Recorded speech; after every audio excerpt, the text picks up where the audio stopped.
Разбрах, че детето ми има здравословен проблем почти веднага след раждането му, тъй като му се появиха едни специфични петна, които се казват петна кафе оле или петна цвят кафе с мляко, които бяха около 5 или 6 на брой тогава след раждането. Потърсих в интернет и прочетох, че това може да е един от признаците на заболяването неврофиброматоза тип 1.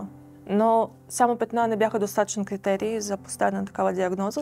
Неврофиброматоза тип 1 е генетично нарушение, което води до дефект в продукцията на един белтък, който се нарича неврофибромин. И липсата му, изобщо нарушеното му производство, води до развитие на туморни формации в областта на нервните влакна. Обикновено средното време на диагнозата или възрастово това става между втората и третата година най-вече. Тук е момента да изброя основните критерии за поставяне на диагноза. Петна кафе оле, лунички в ингвиналните области, подмишниците или на местата, където има кожни гънки. Нодули на лиш, доброкачествени образования, които се наричат още и рисови хамартоми. Наличие на 2 или повече неврофиброма, които представляват кожно-еластични образования, костни аномалии, наличието на оптичен глиом, тумор, който също фигурира след раждането и увеличава своите размери. Родственик от първа линия, поне 2 от тези 7 критерия трябва да бъдат изпълнени, за да може да се постави диагнозата неврофиброматоза тип 1. След като бяхме насочени да направим контролен